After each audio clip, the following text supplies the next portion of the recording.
comienza otro. 13 horas, 17 minutos. Mira, pon atención a tu alrededor. Solo grietas, intersticios del tiempo. Venas abiertas por donde se nos va la vida.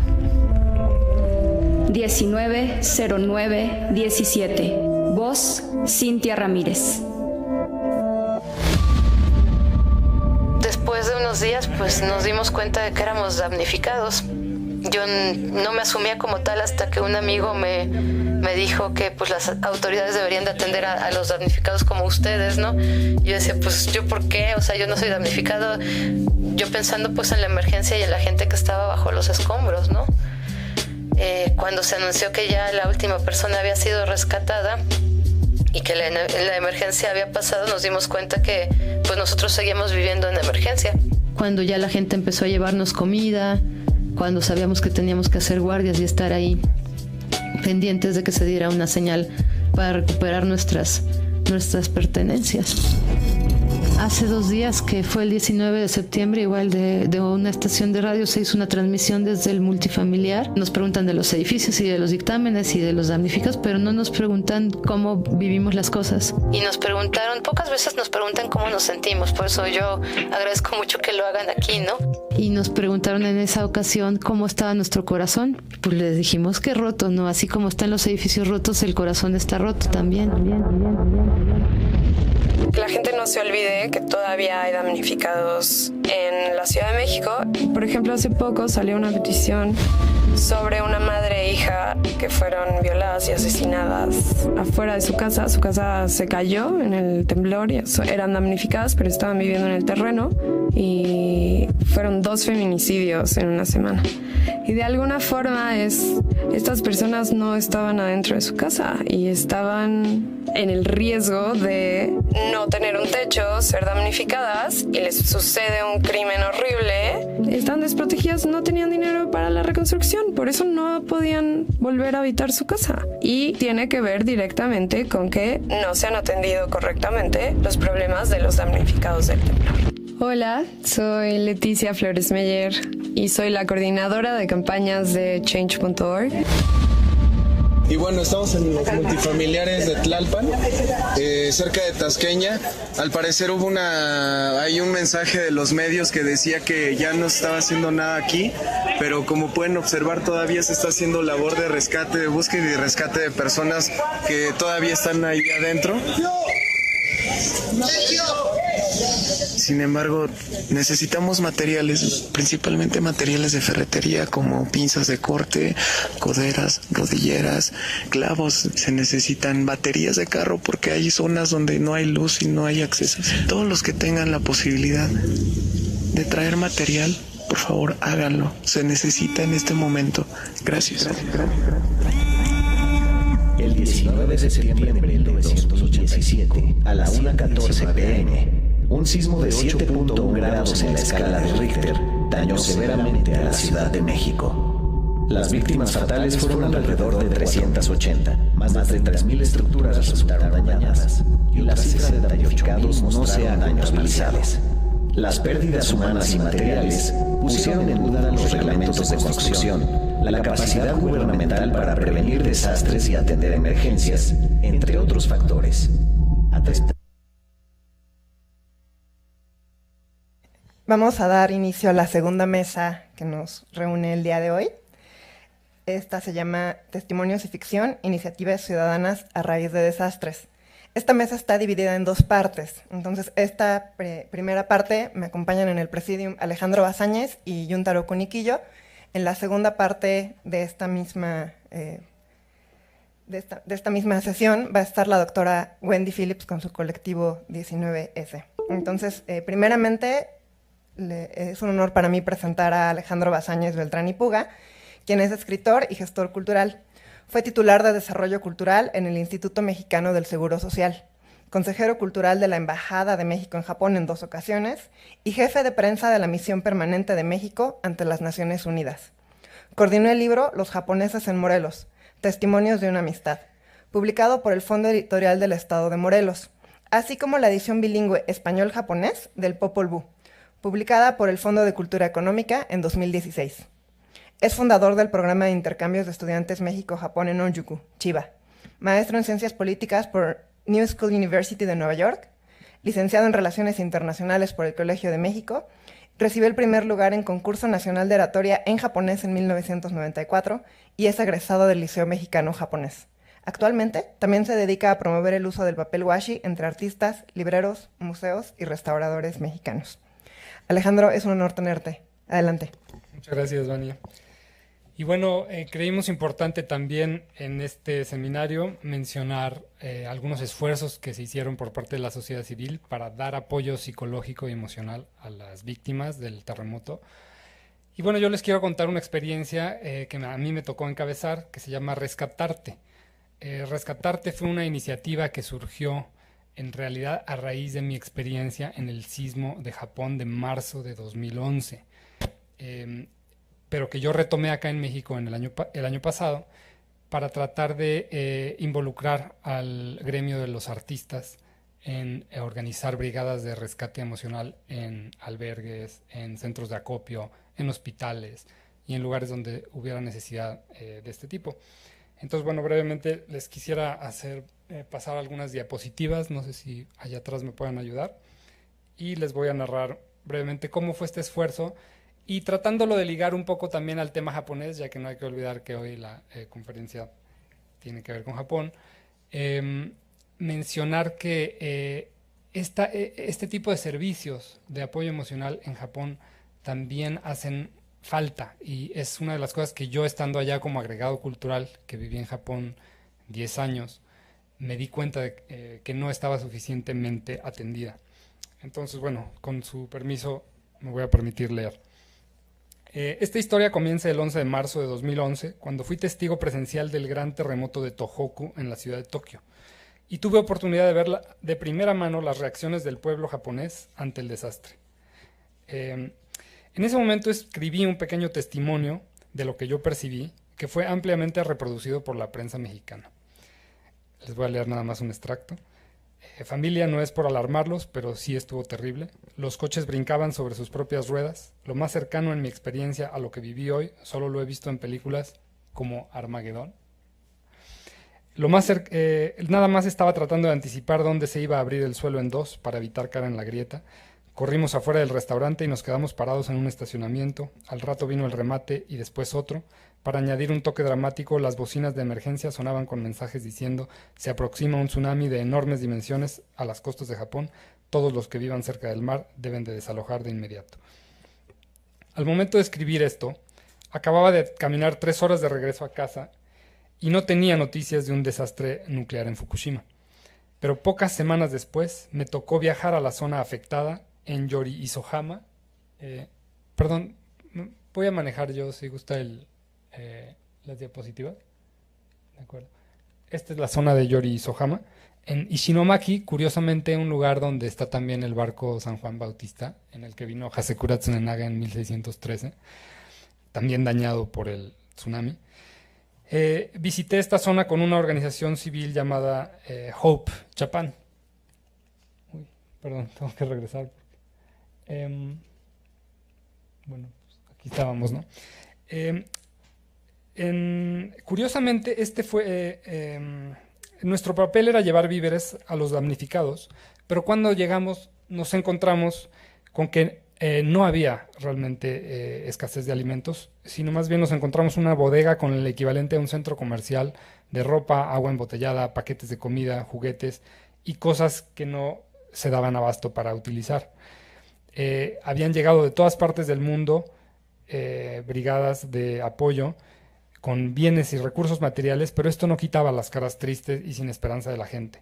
Fue entonces cuando me di cuenta de que ahí estaba una necesidad de estimulación emocional. Los mares contaminados por radiación, las perspectivas de desarrollo económico pésimas, por ejemplo el joya o el pepino de mar, que son los principales productos pesqueros de la zona, no podían consumirse ni venderse y se habían perdido casi todas las embarcaciones. Pregunté por grupos de talleristas, psicólogos o personas que llevaran apoyo emocional, pero no encontré nada, y pude ver que en muchos lugares de Japón todavía hay un gran retraso e incluso cierto prejuicio hacia los servicios de atención psicológica y lúdica. Las experiencias del terremoto en Japón de 2011 me dejaron en claro algunas cosas que quisiera enumerar, pero no quisiera que esto pasara a la sección de México todavía. ¿Se puede poner pausa, no sabes? Bueno, uno. ¿Sí? ¿Podrían poner pausa en el avance de las diapositivas para que yo mismo las maneje? ¿Es posible? Creo que ya. Bueno, de esta experiencia obtuve las siguientes conclusiones. Uno, después de un desastre, la gente prefiere buscar en Japón apoyo emocional de sus familias, amigos y comunidad que de los profesionales de la salud. A pesar del dislocamiento social y emocional que ocasiona, persiste la tendencia de no mostrar la vulnerabilidad emocional y más bien aceptar resignadamente los problemas. 2. Los lugares donde más gente se pudo salvar en Japón fueron aquellos donde se rescató el concepto de Tsunami Tendenko, una iniciativa que fomenta la autopreservación y elimina la culpa de no tratar de rescatar a los demás. Históricamente, en muchos lugares, sobre todo en el norte de Japón, en Iwate, en Miyagi, en Fukushima, la gente no lograba salvarse del peligro o enfrentaban resignadamente la muerte en grupo, porque culturalmente era ofensivo no poner primero la solidaridad social. Sin embargo, este concepto se fue poco a poco cambiando para enseñar en las escuelas públicas que si hay un terremoto uno debe de correr al lugar más elevado sin mirar atrás. Incluso hay una canción muy conmovedora que habla de este tema, de Tsunami Tendenko. En 2011, los lugares donde más se difundió dicho código, como la ciudad de Kamaishi, en la costa de Sanriku, fue donde más gente se salvó. Tercera conclusión. Se desprende de la experiencia del 11 de marzo que solamente enfocarse en bienes materiales no resuelve el problema y se requiere atender la salud psicológica de las víctimas. En esa ocasión prácticamente no hubo servicios que cubrieran esa necesidad, pero se implementó un sistema de visitas a hogares de personas mayores con el apoyo de hijos, nueras y yernos. El problema fue que aquí también no tuvo el efecto deseado, pues en el caso del pueblo japonés el sinceramiento emocional también podía causar otro tipo de estrés a los adultos mayores. 4. La gente no confiaba en las fuentes oficiales de información, las cuales tendían a minimizar la gravedad del accidente de Fukushima, y se necesitaba identificar otras fuentes más confiables de comunicación. 5. El uso excesivo de Internet entre las víctimas para informarse sobre el desastre generó también conductas de aislamiento. Genera conductas de aislamiento y puede retardar la reparación de los vínculos comunitarios que tienen un impacto decisivo en la salud emocional. Número 6. Era importante restablecer la rutina en la vida cotidiana de las víctimas y a falta de actividades productivas se necesitaban otro tipo de actividades educativas, sociales o culturales que las sustituyeran y que resignificaran su vida cotidiana. Por último, número 7, se necesitaba confrontar los mitos y la estigmatización propias de las regiones no afectadas hacia las personas asociadas con el desastre. Un tema que también ocurrió, por ejemplo, durante la Segunda Guerra Mundial con la bomba de Hiroshima y el problema que tenían las familias que habían enfrentado este problema de hablar de este tema, ¿no? O sea, parece ser un tema cultural en Japón que ante el desastre, ante la pena, es mejor voltear hacia otro lado y no hablar de ello. ¿Acaso por haber vivido esta experiencia, cuando en septiembre de 2017 me tocó estar en el terremoto de la Ciudad de México, viviendo en la colonia Roma, varios edificios se derrumbaron en mi colonia y mi primera reacción fue activar un mecanismo colectivo de respuesta rápido para llevar rescate emocional a las víctimas a través del arte. Ahora sí son estas las fotografías. Esta es mi propia calle en la colonia Roma. Perdón. Ok. Se empezaron a organizar alrededor del Parque México.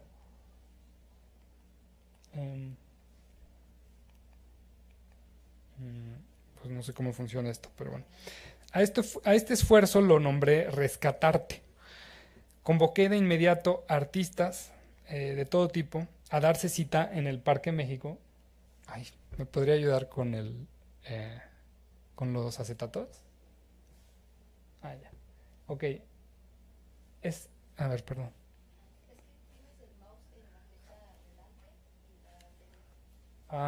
Pero no sé cómo mover el mouse. Ok, ahí estamos.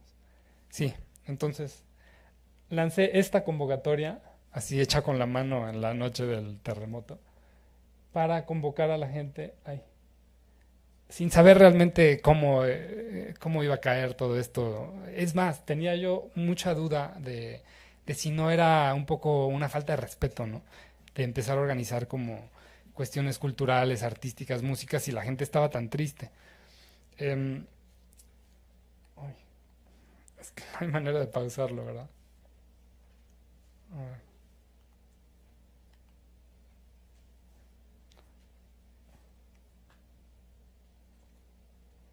Bueno, con el permiso, pedí permiso a la delegación Cuauhtémoc para organizar un espacio que se llamaría El Rincón del Arte, que ahorita apareció brevemente. A pesar de que me lo dieron, el permiso, unos días después se prohibieron los espectáculos al aire libre, por lo que dicha iniciativa se vio frustrada. Ahí, entre rollos de papel de baño y montañas de botellas de agua, pretendía yo instalar un lugar de conciertos permanente con el apoyo de algunos amigos, como el saxofonista Diego Maroto o el creador del festival de rock Mutec, Damián Romero.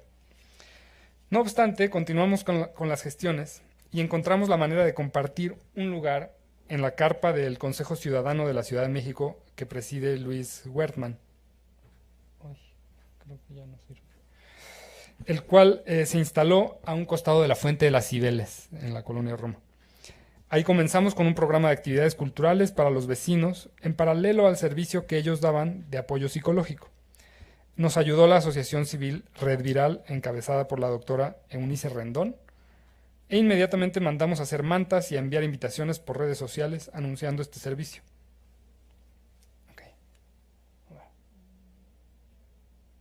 Bueno, lo podrían adelantar. Otra más. No, para adelante, perdón, no para atrás, para adelante.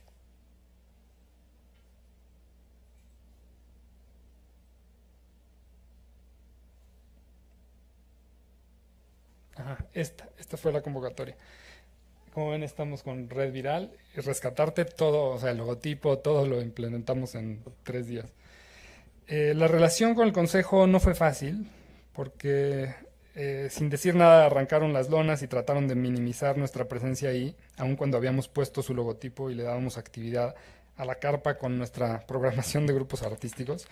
Fue una experiencia difícil, porque en esos momentos en lo que menos piensa uno es en sacar provecho político del esfuerzo, pero eso fue lo que enfrentamos. El Consejo Ciudadano es parcialmente independiente, pero sí se formó, digamos, dentro del marco del gobierno de la Ciudad de México.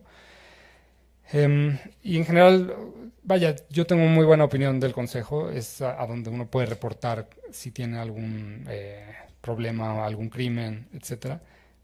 Pero, en fin, nuestra experiencia no fue tan fácil.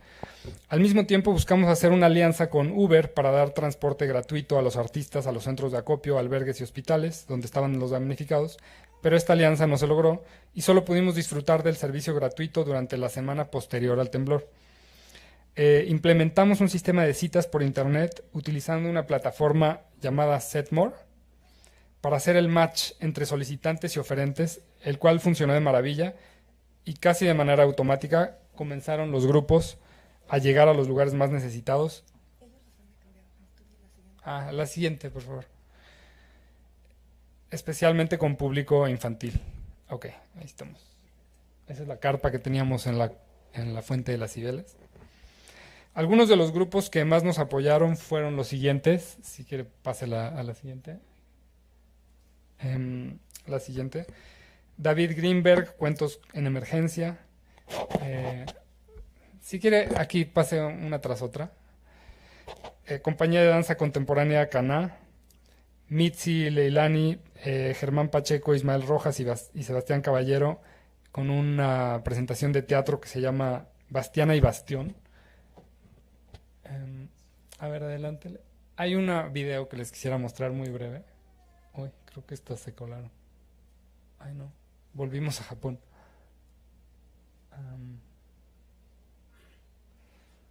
No, creo que están yendo para atrás.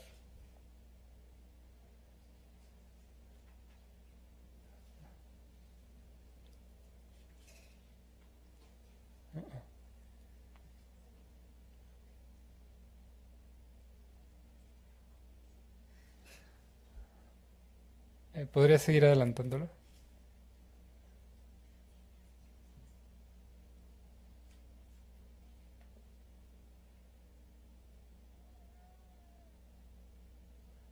Es que creo que perdieron el orden.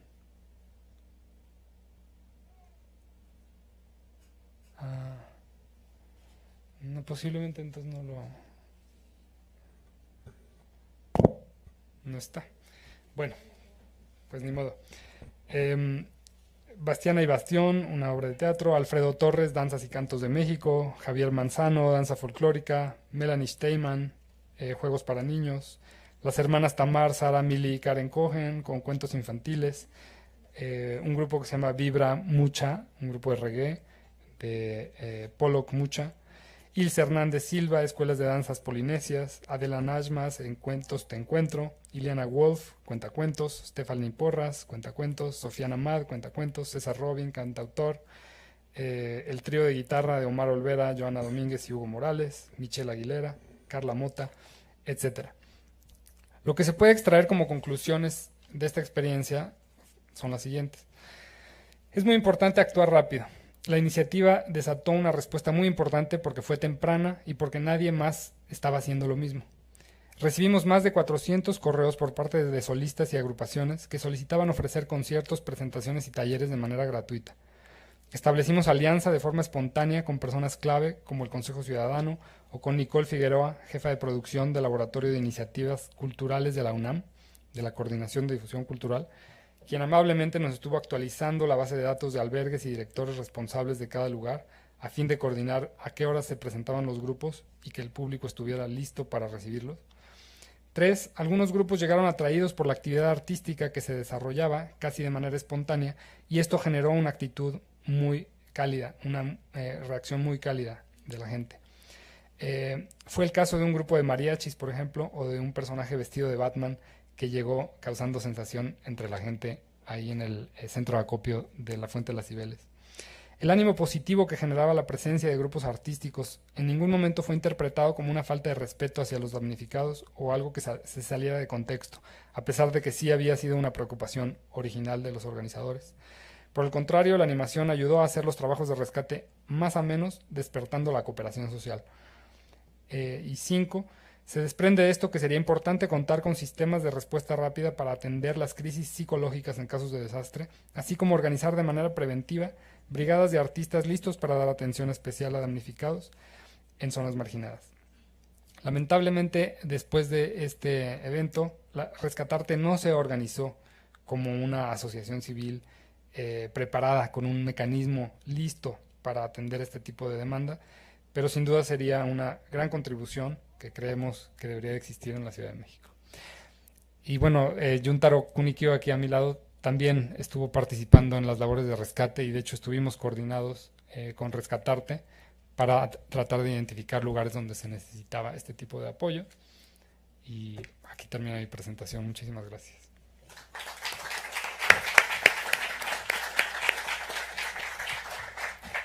Alejandro, muchísimas gracias. Es muy interesante la manera en la que comparas las reacciones, ¿no? que hubo en México el año pasado y en Japón en marzo de 2011. Yo recuerdo cuando pasé por Tokio, era un Tokio totalmente distinto, ¿no? Con las luces apagadas, con trenes que no funcionaban. Y la gente de pronto parecía como no reaccionar, ¿no? O como guardarse las reacciones para sí mismo. Y aquí en México creo que fue diferente, fue una ayuda desbordada, faltó organización. Y bueno, iniciativas como la tuya que fueron inmediatas, estuvieron no solamente para ayudar con la remoción de los escombros, sino también para atender cuestiones tal vez más sensibles, más profundas, menos perceptibles en un primer momento, ¿no? Más adelante la doctora Wendy Phillips nos va a presentar un proyecto post-crisis. Entonces, bueno, esto es importante porque va de reacción inmediata. Tengo también a mi lado a Juntaro Kunikio, quien es egresado del Liceo Mexicano Japonés, Cursa actualmente el 5º semestre de Economía en la UNAM.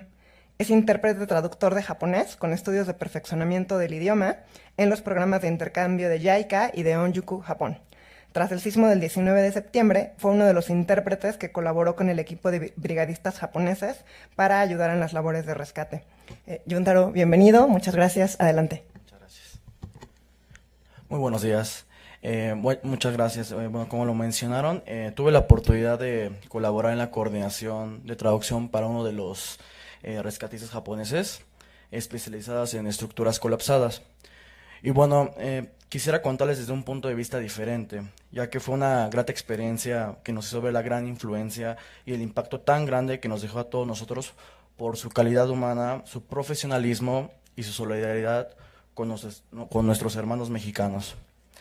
Bueno, el principal objetivo del equipo brigadistas, como deben saber, es salvar vidas dentro de un ambiente urbano, en donde nos dejaron una gran enseñanza al momento de su actuación ante la crisis que vivimos el pasado 19 de septiembre. Quisiera contarles una recopilación de diversas opiniones de amigos y compañeros traductores que estuvieron día y noche con el equipo de rescatistas, en donde destaco los puntos más importantes que nos enseñó al pueblo mexicano. Número 1. Paciencia. A pesar de las muchas horas de presión, nunca perdieron la calma y supieron elegir el momento adecuado para proporcionar orientación sobre la manera de cómo actuar en los desastres. Un ejemplo que vivimos fue que interactuando con la policía mexicana, había un policía que estaba muy nervioso, muy nervioso. Y fue un momento muy emotivo debido a que un brigadista llegó, le dijo, cálmate, tranquilízate, estamos aquí para apoyarte, necesitamos que estés bien para tu familia y para tu pueblo. Y fue algo muy emotivo eso de que a pesar de las diferentes culturas, religión o idioma, nos podíamos conectar entre nosotros mismos, entre ellos mismos, y fue una grata experiencia. Número 2, solidaridad. En cada momento no duraron en entregar parte de su tiempo y recursos al pueblo mexicano para ayudar con las labores de rescate y reconstrucción, siempre con la mira bien puesta al bien común. También interactuamos con ingenieros expertos polacos, estuvimos con brigadistas americanos y con los topos mexicanos. En ese momento un topo mexicano no tenía las herramientas necesarias como un casco, protección, y pues la solidaridad japonesa ahí fue cuando un brigadista japonés llegó y le dijo, ¿sabes qué? Te faltan estos guantes de seguridad, tómalos, si nos vamos a apoyar entre sí, pues hay que hacerlo bien, ¿no? Y bueno, número 3, respeto. En todo momento, los rescatistas japoneses mostraron respeto sin importar su procedencia, religión, sexo o estatus social. Un ejemplo sería cuando hallaban los restos mortales de una persona entre los escombros. Lamentablemente no sobrevivió. A pesar de los momentos difíciles, los brigadistas inclinaron la cabeza hacia adelante, haciendo homenaje al cuerpo de la víctima. Esto sería, se quitaron el casco e hicieron una reverencia. Ahí fue también un momento muy sensible, ya que pues por culturas diferentes, en Japón inclinarse es como una reverencia, dar un homenaje, dar respeto a una vida que desafortunadamente falleció. Y fue algo que pues muchos mexicanos siguieron la corriente, ¿no? Aunque no supieran de qué se trataba. Mucha la comunidad mexicana, ciudadanos mexicanos dieron un respeto, un minuto de silencio para solidarizarse con las personas afectadas. Y número 4, la disciplina. Su forma de organizarse es muy importante, ya que se debe respetar las normas de seguridad para prevenir los potenciales riesgos. Un ejemplo sería que cada grupo de rescatistas tiene diferentes funciones por cada área necesaria. A muchos traductores nos tocó un grupo conformado de área de un grupo médico, un grupo de expertos y un equipo de rescate para proporcionar cualquier información. Y bueno, como una conclusión sería, cabe destacar el apoyo de la ciudadanía, ya que con sus aplausos los alimentaban y les daban ánimos durante las 24 horas consecutivas. Es algo muy emotivo que a pesar de las horas de trabajo en la lluvia, aunque estén los brigadistas haciendo su trabajo, habían ciudadanos mexicanos apoyándonos en cada momento. Algo muy emotivo también fue que, uno de los brigadistas comentó fue que dentro de la ciudadanía mexicana había una persona sin hogar, como decirlo, un vagabundo que no tenía ni zapatos, estaba sangrando, y aún así estaba quitando piedras de los escombros, gritando, ayudando, y fue algo emotivo para tanto como los mexicanos y los japoneses ver este acto, y nos damos cuenta que pues todos tenemos los mismos derechos, somos personas en sí, y pues es algo muy emotivo en esa parte. Y bueno, nos damos cuenta que debido a la magnífica recepción de la comunidad, tanto instituciones mexicanas y japonesas, vemos que la unidad va más allá que un solo religión, cultura o cualquier partido político. Muchísimas gracias.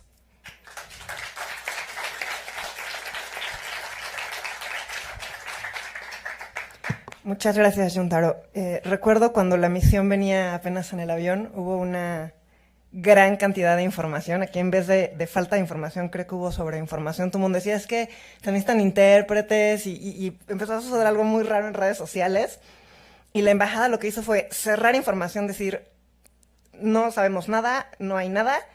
Y finalmente, ya que la misión aterrizó, dijo, bueno, ya llegó, tienen un equipo de traductores capacitados, porque no se trata de que si tienes tercer nivel del examen entonces puedes interpretar, ¿no? O sea, es un grupo técnico que fue seleccionado previamente con colaboración de JICA, y entonces inicia el trabajo de la misión, y realmente el video cuando los despiden en el aeropuerto es muy emotivo. Y me hace pensar en justamente las diferencias entre México y Japón, y también del mismo Japón a través de la historia, ¿no? Cómo fue la reacción de Kobe, por ejemplo, y ahora cómo fue en 2011 en Tohoku, ¿no? Ahí hay muchas comparaciones de la no reacción del gobierno o de una reacción tardía. Una de las grandes anécdotas fue de los perros de rescate que mandaron de diferentes partes del mundo para que pudieran entrar a territorio japonés, pues tenían que entrar a cuarentena, ¿no? Entonces, de las cosas que dice, bueno, la sociedad japonesa ahí tuvo que reaccionar mucho antes que el gobierno. Entonces, bueno, muchas gracias por sus testimonios. Tenemos tiempo suficiente para abrir el foro a sus preguntas, a sus comentarios. Entonces, bueno, si quieren levantar la mano para aprovechar el testimonio. Bien, adelante. Con el paso del tiempo, ¿se ha enterado usted si hubo otras iniciativas similares a las suyas, ya sea en la Ciudad de México o en otros estados de la República de los más afectados, Chiapas, Oaxaca, iniciativas culturales como la que usted encabezó? Pues no, ninguna muy organizada. Durante el momento del temblor, o sea, las 3 semanas siguientes, sí llegué a ver algo ligeramente similar, pero más bien lo que sucedió es que los referían a nosotros, entonces como que se unían a nuestro esfuerzo y nos empezaban a... Lo que pasa es que diseñamos un sistema para identificar los lugares donde había necesidad, y estábamos muy conectados con un gran número de personas que nos iban indicando y los íbamos poniendo en el mapa. Entonces los 2 o 3 que llegué a ver, digamos que unimos fuerzas y se integraron a la Alianza de Rescatarte. No un esfuerzo organizado, digamos, mucho menos financiado. No lo llegué a ver, fíjese. No lo llegué a ver. Sí, creo que ahí hay un nicho importante. André, yo quería preguntarte si nos podrías compartir un poco más de la manera en la que estuviste en el programa de 2017 de intercambio de Onjuku, México. Sí, olvidé mencionar eso. Sí. Bueno, Juntaro, de hecho, también es un ex becario de un programa que fundamos en Japón desde el 2014, que se llama Programa de Intercambios México-Japón en Onjuku. Onjuku es una ciudad costera en la prefectura de Chiba, que además de ser ciudad hermana de Acapulco y de Tecamachalco, Puebla, tiene la singularidad de que es el primer lugar a donde llegaron los mexicanos, con excepción de San Felipe Jesús, en 1609. Entonces tienen una relación muy estrecha, amistosa con México. Lo que decidimos hacer a partir del 2015, tú ya no estabas, ya había participado, es darle una temática a cada viaje de intercambios en donde 10 mexicanos seleccionados, entre quienes ya saben hablar japonés, se iban a estudiar un mes lengua y cultura japonesa a esta ciudad en la playa, una ciudad hermosa, muy tradicional. Que no fuera nada más ir a estudiar la lengua, sino que fueran a prepararse en algún tema que les dejara alguna enseñanza para su vida futura, ¿no? Y decidimos hacerlo sobre prevención de desastres naturales. Entonces, Chiba es una prefectura donde hay también un instituto de investigaciones en sismología, en donde mandamos a los estudiantes a que les dieran una plática, y por ser México y Japón dos países que se relacionan mucho en este tema, por estar, como nos explicaba hace un momento Hugo Delgado, pues hay mucho en común, digamos, históricamente si revisamos en el gran terremoto de Kanto del 23, la donación que hizo el presidente Álvaro Obregón sigue siendo muy reconocida, o sea, no lo olvidan. Y en el 85 también, y ahora en el 17, es decir, las ciudades hermanas que tenemos en Japón, es el caso también de Otaki, que es ciudad hermana de Cuernavaca, y que se cumplió 40 años este mes de mayo. Vino el alcalde Ijima, estuvo ahí en la celebración de la Konani, la Convención Nacional Nikkei. Sacamos un libro, que mencionaban hace rato, que se llama Los japoneses en Morelos, en donde un compañero, Víctor Hernández, fue a entrevistar al alcalde, y al enterarse obviamente de este gran terremoto de septiembre que afectó mucho a Morelos y a muchos inmuebles, patrimonio histórico de la nación, pues tenían ellos interés en canalizar donaciones hacia Morelos. Entonces, aprovechando esto, nosotros le pusimos esa temática al programa de intercambios de Onjuku de 2015, 16, este último de 2017, el de 18 fue de protección de los recursos marinos, etcétera.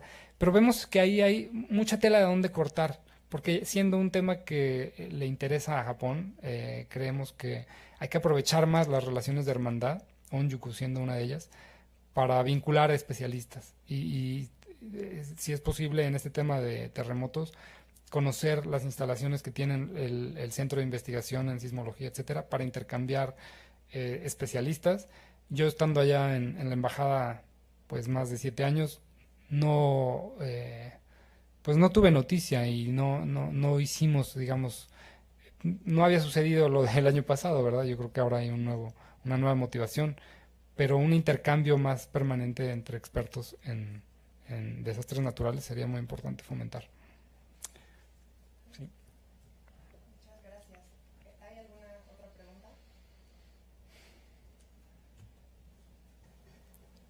Bien, pues entonces estamos en tiempo.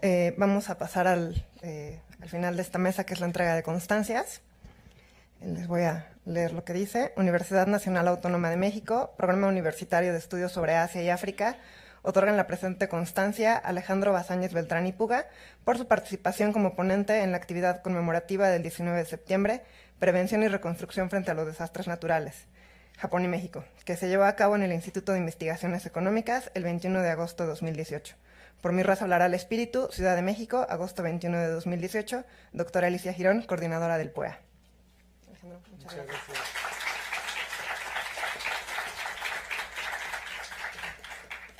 Igualmente, el mismo texto para Juntaro Kunikiyo. Muchas gracias, Juntaro. Gracias por su atención. Vamos a hacer un cambio de presidium. Por favor, permanezcan en sus lugares. ¿Nos tomamos una foto? Ahora sí, ¿no?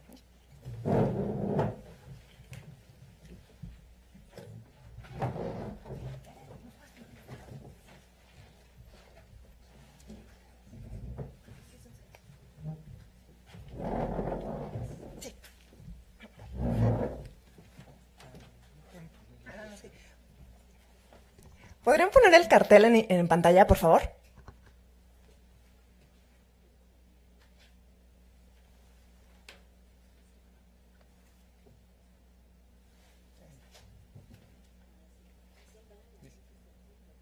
Sí, ¿verdad?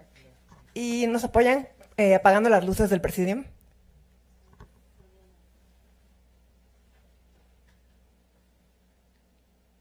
No, ¿verdad? Ya, listo.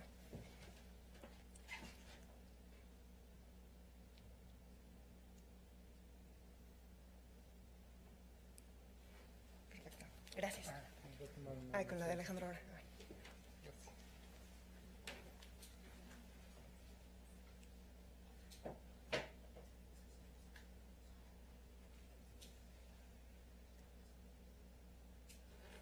Muchas gracias.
personificador, luego nadie y hasta allá Enrique, por favor.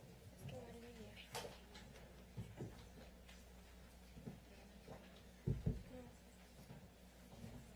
Lidia Ramírez Miguel. Fue de último momento, a lo mejor no pasa nada. Eso es todo. Okay. Enrique, nadie sí. Falta personificador, pero yo te presento. Ah, sí.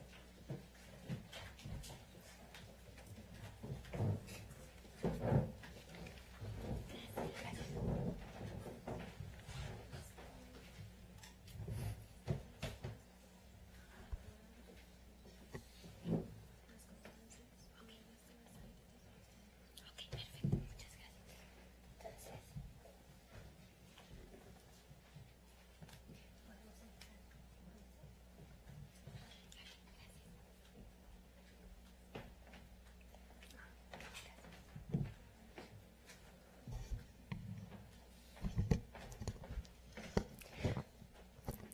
Bueno, buenas tardes.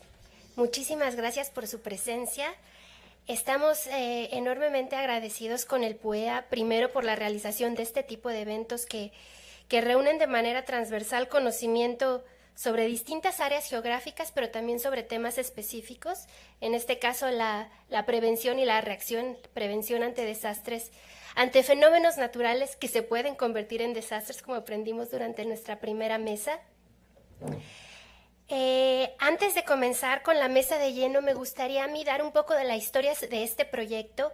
En la mesa anterior tuvimos la oportunidad de conocer una iniciativa ciudadana de respuesta inmediata ante el desastre causado por este sismo que vivió el país, en la parte sur del país, el 19 de septiembre de 2017. Nuestro proyecto, que ahora ya nuestra iniciativa que se ha convertido ya en distintos proyectos, funciona de otra manera y a partir de otro presupuesto.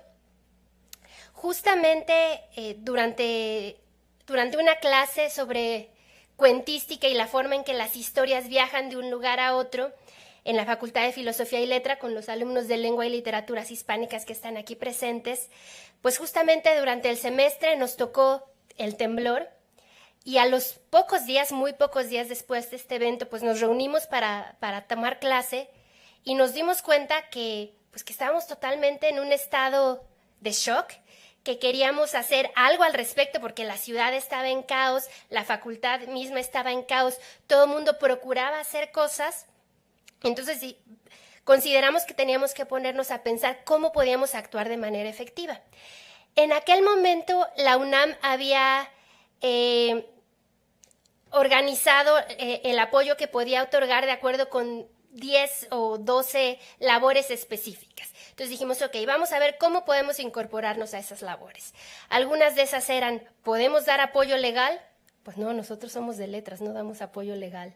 ¿Podemos dar apoyo psicológico? No, no podemos dar apoyo psicológico. ¿Podemos salir a determinar si hay inmuebles que necesiten atención, etcétera, etcétera? Pues no, no podemos hacer eso. Entonces, comenzamos a ir sobre la serie de listas de tareas en las que se necesitaba apoyo profesional y nos dimos cuenta que como estudiantes de literatura, como profesionales de la literatura, pues no había ninguna en la que realmente embonáramos. Finalmente llegamos a la parte final que decía, ¿puede ayudar a recoger escombros, a cargar piedras? Y dijimos, bueno, claro que sí podemos hacer eso, pero era un momento en el que ya había demasiada ayuda en esa parte en específica y entonces más que ayudar en ese aspecto se entorpecía con mayor número de gente. Entonces nos pusimos a pensar, ¿qué podemos hacer? Y ese fue el inicio de una reflexión más profunda que nos llevó a pensar ¿para qué sirve realmente ser un profesional de la literatura en una sociedad como esta, en un país como este? Entonces regresamos a lo que estábamos viendo en clase. ¿Y qué es lo que estábamos viendo justamente en clase en ese momento? Bueno, pues, ¿por qué es importante la capacidad narrativa de la mente? ¿Por qué es importante narrar?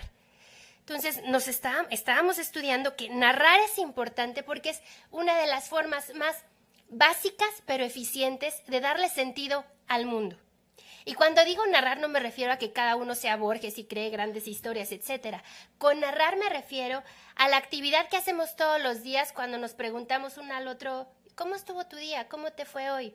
O cuando nos encontramos al vecino que nos cuenta una cosa, o al compañero de pasillo, o en la familia cuando nos sentamos a comer, o con los amigos cuando nos reunimos a platicar. Ese narrar, ese decir, el contar una historia, el ponerle principio y fin, cabeza y pies a todo el cúmulo de información que recibimos día a día, es la capacidad organizadora de la mente más fundamental y que aprendemos a muy temprana edad. Por eso ustedes se preguntarán por qué los niños chiquitos siempre están pidiendo que les cuenten la misma historia una y otra y otra y otra vez, o quieren ver la misma película una y otra vez. ¿Por qué? Porque están apenas armando ese tipo de capacidades, una forma de organizar el mundo. Y entonces las mentes jóvenes que se están apenas formando, niños y jóvenes, necesitan constantemente estar expuestos y consumir historias, narraciones, como les digo, en una amplia gama, no solo desde los libros, sino desde el cine, desde la conversación cotidiana, etcétera, etcétera. Entonces, si la capacidad narrativa de la mente es una forma muy eficiente de darle sentido a las cosas, ¿cómo podemos ocupar eso en un momento de crisis en el que justamente estamos enfrentándonos a un sinsentido total? Afortunadamente, en el grupo que estábamos trabajando no había ninguna persona que hubiera sufrido de manera grave durante el sismo.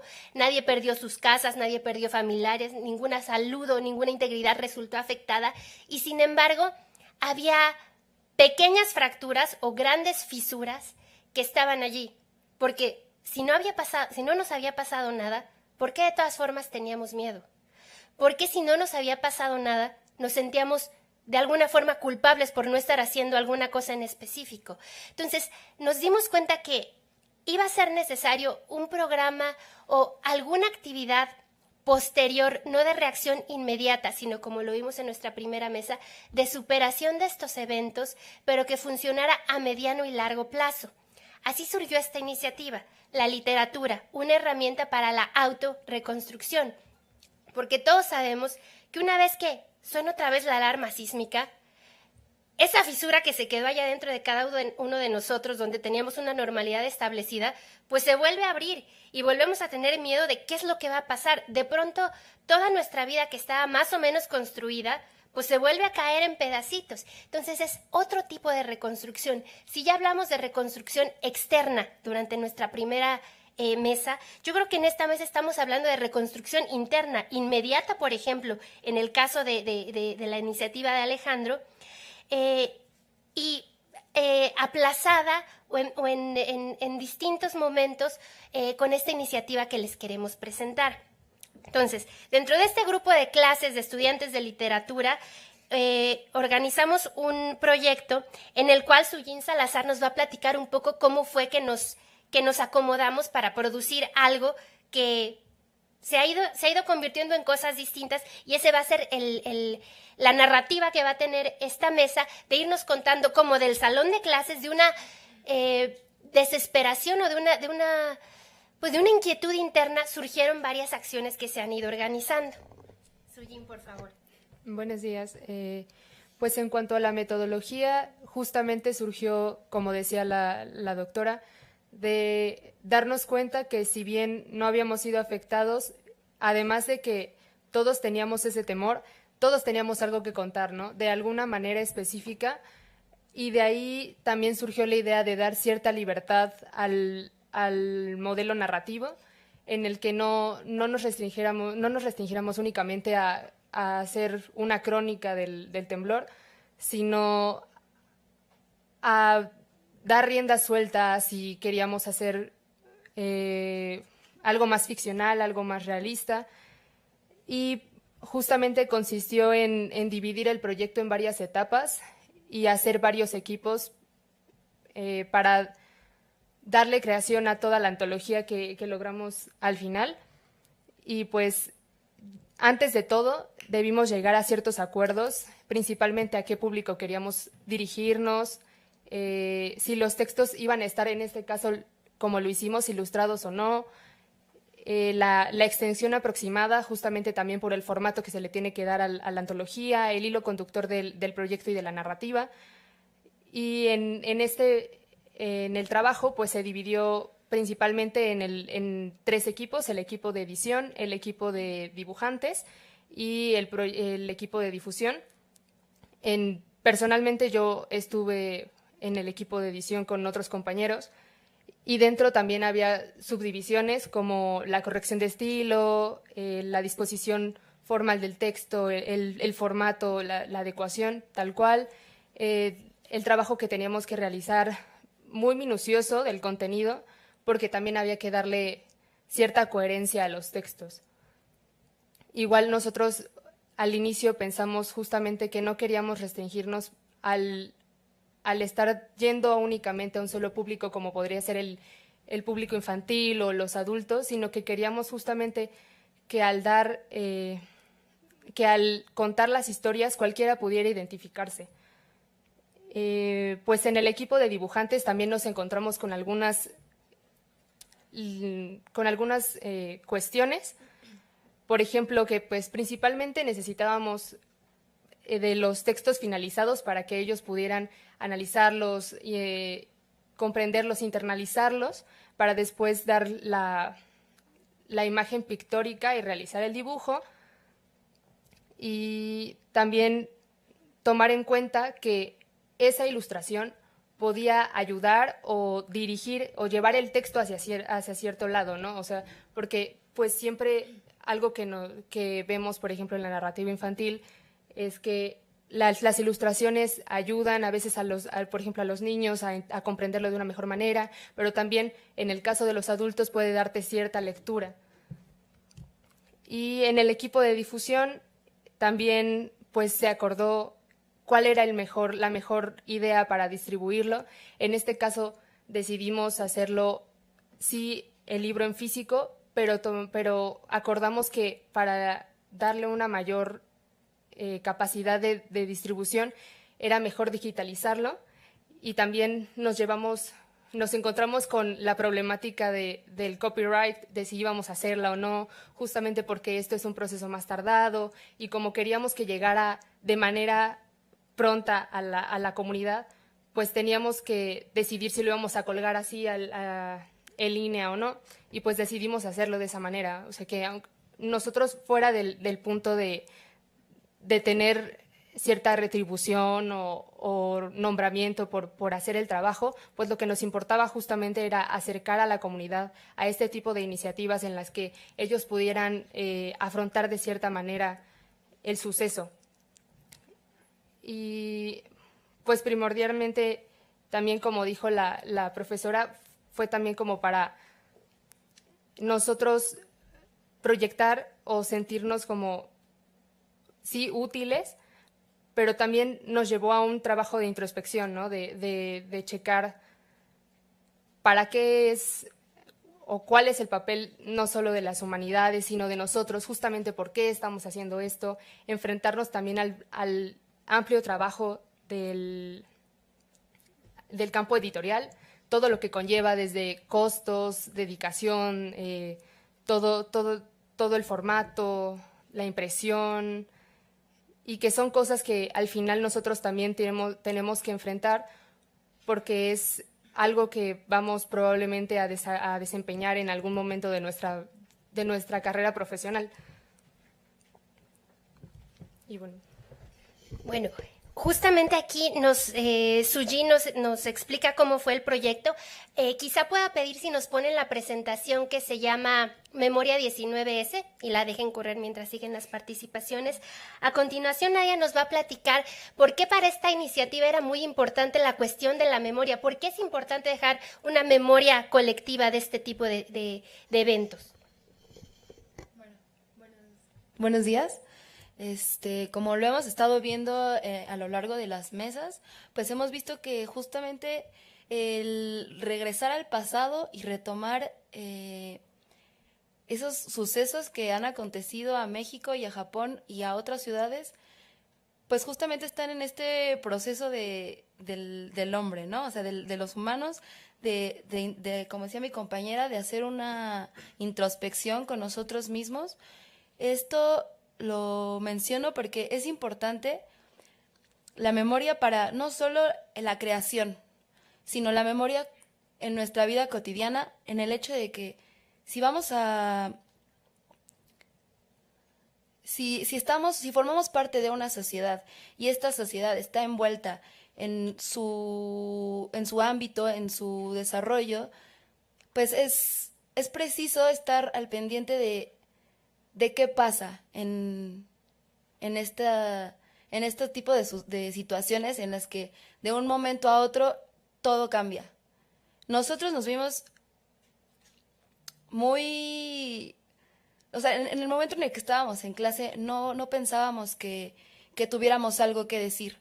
En el momento en el que empezamos a tomar un poco más de conciencia de lo que estaba pasando y de cómo nos sentíamos y en dónde estábamos sentados, fue que empezamos a reflexionar, como decía la doctora Wendy, acerca de qué podíamos hacer y qué estábamos haciendo nosotros, no solo hacia afuera, sino hacia adentro, ¿no?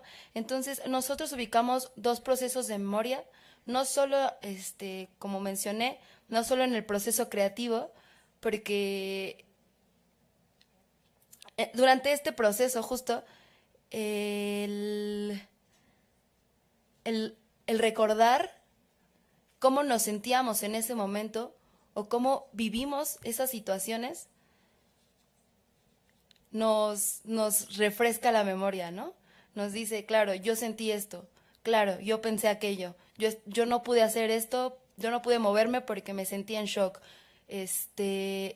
Cómo se sentía nuestra familia. Y bueno, este proyecto va dirigido justo a la sociedad, a que nos cuente sus historias, y esto en un proceso en un ejercicio de sanación interna, para poder partir a lo que nos hace falta como personas en una sociedad que se rompe, las fracturas emocionales también, como decían hace rato en la mesa anterior, la gente de la tercera edad, los niños que se quedan sin nada, ¿cómo pueden expresar lo que sienten? No lo pueden expresar y simplemente entran en shock, fallecen. Las situaciones son muy diversas. Es importante también en este mismo proceso la asimilación, ¿no?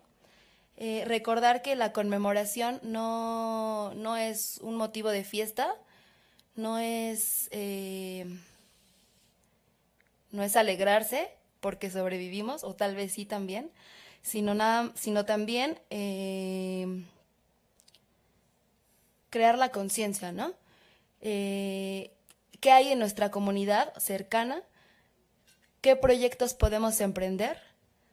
Y pues nada, cómo acercarnos a la comunidad, ¿no? Muchas gracias, Nadia. Ahora justamente quiero cederle la palabra a Enrique Páez. Él nos va a compartir una experiencia personal muy importante, que es su experiencia de creación, porque él reúne 2 cosas. Primero, es estudiante de literatura y por lo tanto participó en este proyecto creando una narración. Lo que Nadia mencionó es interesante porque dentro de esta antología que se creó existen tanto testimonios o crónicas, es decir, cercanos a la realidad, el recuento de la realidad o lo que está ocurriendo, pero también existen obras de ficción. ¿Por qué quisimos incorporar a la ficción? Bueno, normalmente cuando ocurre un suceso que nos sobrepasa, los testimonios suelen suelen proyectar ese sentimiento de estar abrumados, y entonces las narrativas son fragmentadas. ¿Qué es lo que hace la ficción? La ficción tiene la oportunidad, por estar desde fuera, de darle sentido a eso que de inmediato no lo tiene. Entonces, de alguna forma, ayuda a organizar, a poner sobre otra perspectiva, pues todos esos sucesos o toda esa información que nos sobrepasa. Entonces, en este caso, como les decía, Enrique es un estudiante de literatura que participó con una narración de ficción, pero al mismo él también es trabajador de la construcción. Entonces pudo incorporar muchos elementos de esas dos cosas que él hace para crear su historia. Entonces me gustaría, Enrique, que nos comentaras cómo fue contigo. Gracias, doctora. Gracias al público y por el espacio. Pues bueno, en mi profesión, en mi trabajo, la albañilería, es muy constante que pregunten, ¿no? ¿Y para qué estudias literatura si eres albañil? ¿No? O hasta el momento no me he encontrado con algún compañero de trabajo que tenga los mismos gustos que yo, ¿verdad? Es difícil. Mi participación en el proyecto fue con un cuento que se llama La otra sacudida y que está contado precisamente desde la perspectiva de un maestro albañil que rescata de alguna manera a su discípulo, a su chalán, de todo este caos que se vive en la ciudad recién acontecido el sismo, llevándolo a una zona segura, dándole consejos, regañándolo y de alguna manera evidenciando las fallas sociales, técnicas que pues se tuvieron y que dieron como consecuencia el derrumbe de muchos edificios, ¿no? Entonces, como lo decía la doctora, ninguno de nosotros sufrió una pérdida directa, en mi caso tampoco. Entonces la pregunta, ¿qué cuento si no me pasó nada? Es importante mi perspectiva. Si no sufrí un daño físico, si no sufrí una pérdida de algún familiar, si no sufrí una pérdida, no sé, que se haya derrumbado mi casa. Entonces, el cuento al final también es una aglomeración de voces que he escuchado durante la trayectoria de mi trabajo. En la carrera también, obviamente, pude conjugar esas dos actividades. La importancia de no dejar solamente en un registro auditivo, digamos, vaya, que escuchamos cosas, que vemos cosas y que no las contamos, ¿no? El cuento, por ejemplo, o en el cuento, vaya, hablo de esas falta de ética profesional de parte de ingenieros, de parte de capataces, de maestros de obra, que por la corrupción, por abrirle puertas al soborno, previo al sismo del 19, hubo un sismo unos días antes. Ahí nosotros, especialmente mi hermano es ingeniero, fue convocado a hacer valoraciones de edificios. Por ejemplo, en el caso particular de la colonia Doctores, hay un edificio de 16 pisos que en su parte más alta tenía ya una separación de al menos 50 centímetros y que entre estructuras, y que lo valoraron como un edificio sano. Pasa el sismo del 19 y el edificio no se derrumba, pero queda inhabitable.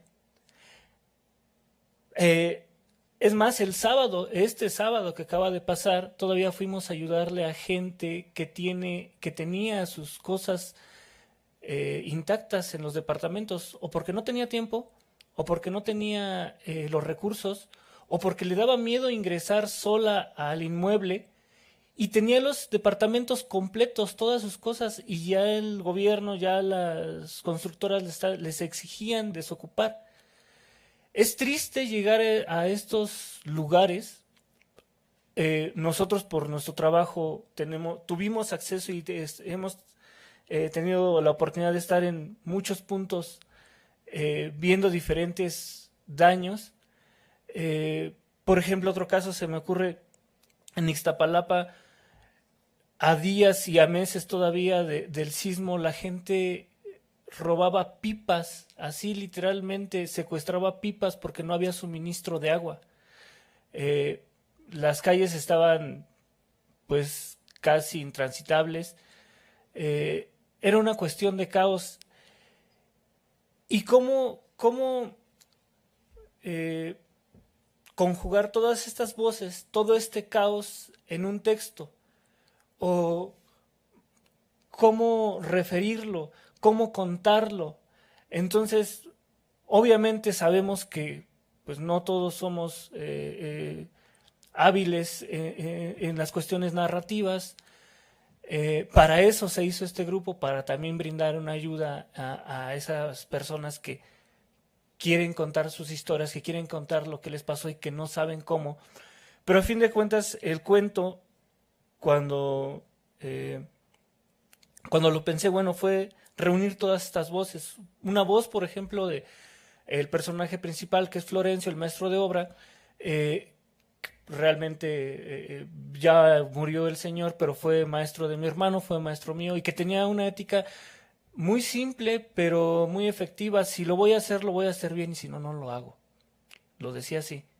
Era un maestro, era una persona que venía de un pueblo, no tenía una formación académica, pero estaba bien consciente que lo que él hacía, que en las casas que él hacía iba a vivir gente y que tenía que estar segura. Y como él podía, reforzaba las construcciones. Caso contrario por ejemplo, a diferentes profesionistas que no lo hicieron y que tuvieron como consecuencia estos derrumbes que tuvimos en la ciudad, ¿no? Bueno, esa es mi experiencia creativa y pues muchas gracias.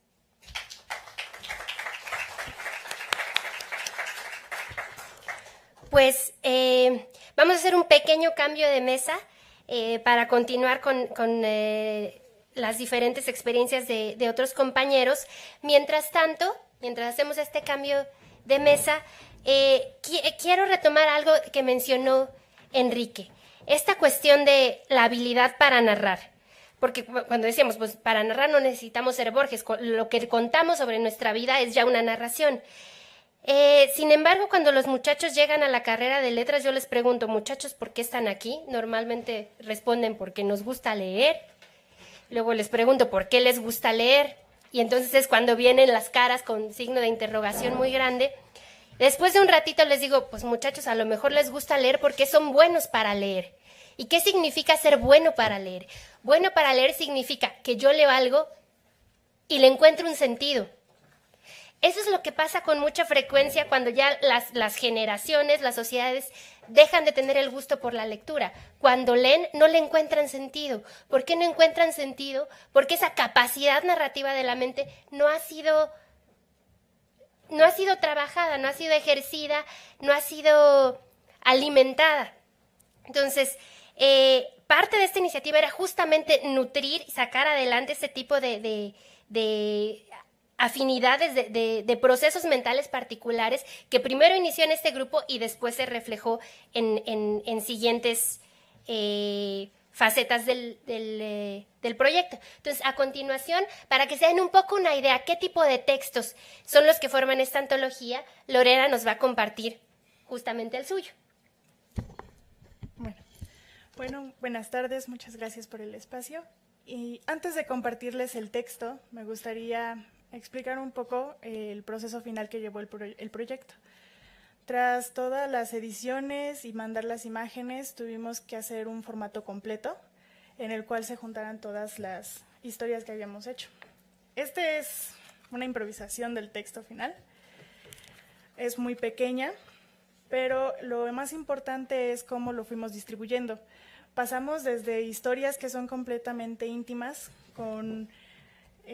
narradas en primera persona, a las ficciones que hacen que el autor se separe un poco más de lo que está contando, para finalizar con un ensayo académico que a nuestro parecer es una forma de estar completamente desligado del asunto y simplemente presentar información. Bueno, el texto que les voy a leer a continuación se encuentra en los textos del medio de la antología, por lo tanto es una ficción completamente, y se titula Un pájaro. Mamá llora desconsolada. Mamá no para de llorar. Quiere gritar, quiere abalanzarse a la acción. Los brazos de mi padre son una cárcel muy débil. Apenas si pueden sostener la angustia de mi madre. No se esfuerzan por contenerla. más bien luchan por correr a donde todo lo perdieron. No recuerdo mucho de esa tarde, no recuerdo mucho de ese día.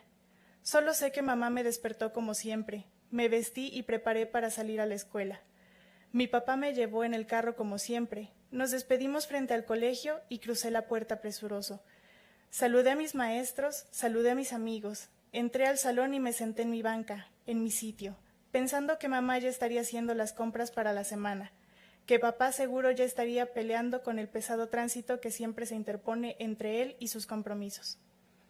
Recuerdo que miraba a través de la ventana, soñaba con volar como un ave, quería salir del salón y jugar, quería salir de la escuela y llegar a los brazos de mi mamá, quería que llegara la tarde para que papá regresara, para que al terminar mi tarea pudiera ir con ambos a la tienda, jugar en el camino de vuelta a casa, para cenar juntos como cada noche, para ver un programa de televisión mientras limpiamos la cocina. Quería que me arroparan y me llevaran a dormir. Quería que llegara la mañana y volver a empezar. Las clases pasaron como siempre. Tuve mis favoritas y las que casi no me gustan. Mi maestra era fenomenal. Cada que volvíamos de receso, porque no se enojaba si seguíamos jugando, se sentaba y nos miraba. Al poco rato nos sentábamos un tanto cohibidos por su tranquila, controladora y firme mirada. Nada era diferente. Había comido con mis amigos, había visto a mis mejores amigos, platicado con niñas y niños. Ya estaba listo para que el día escolar siguiera y mucho más para que terminara. Muy bien, pequeños, vamos a usar hojas de colores para hacer animales. ¿Qué animal quieren hacer? Un gato, un perro, cocodrilo, oso, un león, gato, mejor un perro o un hipopótamo. Un pájaro, dije yo cuando la maestra muy sonriente me volteó a ver. Un pájaro, me miró con ternura. Bien, haremos un pájaro. Primero tomen la hoja del color que más les guste. ¿Listo? Azul, azul como el mar que vi en vacaciones con mis papás. Azul como el suéter de la abuela, ese que usa siempre que hace frío. Sí, azul como mi cuarto, azul como el carro del abuelo, azul como la pijama que me regaló mamá. Azul ha de ser, porque nos gusta a mí y a papá. Una esquina la doblo por aquí, la otra la pongo por allá. Ya veo un ala, ya veo su cuerpo, ya sale su pico, ya el salón se llena de aves, unas rosas, otras blancas. Ahí hay una amarilla y veo verdes, moradas y rojas. Qué bonito es el papel, qué dócil amigo es. Aunque a veces corta, otras miles de cosas puedes hacer en él. Ya quiero ver volar este hermoso pájaro azul. Se lo voy a enseñar a papá. Seguro que vamos al parque para hacerlo volar. Y si no tiene tiempo, quizá como con los barcos de papel y los aviones, le dé un lugar en la pared. Bien, niños, ya tenemos un hermoso pajarito. Ahora, ¿qué quieren hacer? Podemos hacer una flor. Entonces los gigantes empezaron a danzar, porque las sillas y todos nosotros brincamos. Tantas vueltas daban los gigantes que la maestra y todos caímos mareados. Aún así, su sonrisa no se desvaneció.